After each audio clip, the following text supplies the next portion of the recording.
Along with Democrats, this was an interview with Fox Digital. Trump said, quote, "This is a political witch hunt by Biden and the DOJ. They want to see if they can get a pound of flesh because every case has failed."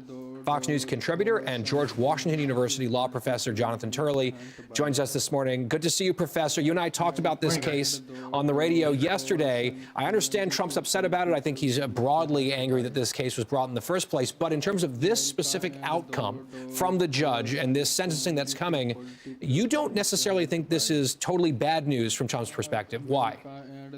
Well, first of all, it's been a remarkable change of events. This was portrayed as the virtual trial of the century, and we're now looking at a unconditional discharge without any jail or probation. It's like marking down a hurricane down to passing flurries. I mean, it's quite a change. But more importantly, by sentencing Trump, the president-elect will finally have the ability to appeal the case. This case is riddled, in my view, with reversible error. The president's right. This was lawfare. It's been denounced not just by CNN's senior legal analyst. It was denounced recently by a Democratic senator who said it was total BS. Many people in the public view it that way. So this will be the final rallying call of lawfare, but he will not have that orange jumpsuit moment that many people had wanted. He will walk out of that courtroom, either physically or virtually, and he will walk into the White House just 10 days later.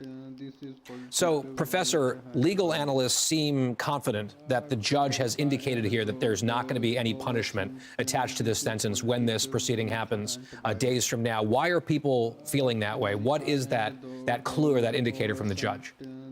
Well, I did the coverage of the trial, and after the verdict, I said that this was the most likely result, because not just because of the nature of this case, but most defendants in this position as first offenders would get this type of unconditional discharge. But after the president was reelected, it made that all the more likely. If the judge does not impose limits on his freedom or some type of probationary conditions, it basically diffuses the constitutional issues. Part of the problem here, though, is the timing. Why this judge waited so long? There's a suggestion in the order that if the president appeals and the sentencing is delayed, that Merchan may just leave this in abeyance to suspend it for 4 years.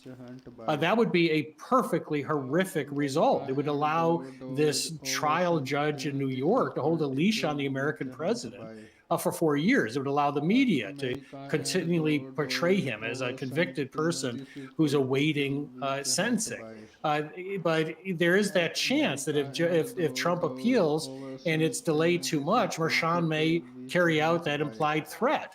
Yeah, so the lack of that occurring, right, and some finality coming to this on January 10th could then allow Trump to go, get sworn in, go about his business as president of the United States, and then his team elsewhere can fight on that appeals front that you were talking about. I know you've been very vocal that you think that there's ample grounds for appeal on reversible error, so we'll be following all of that in the days to come. Jonathan Turley, thank you.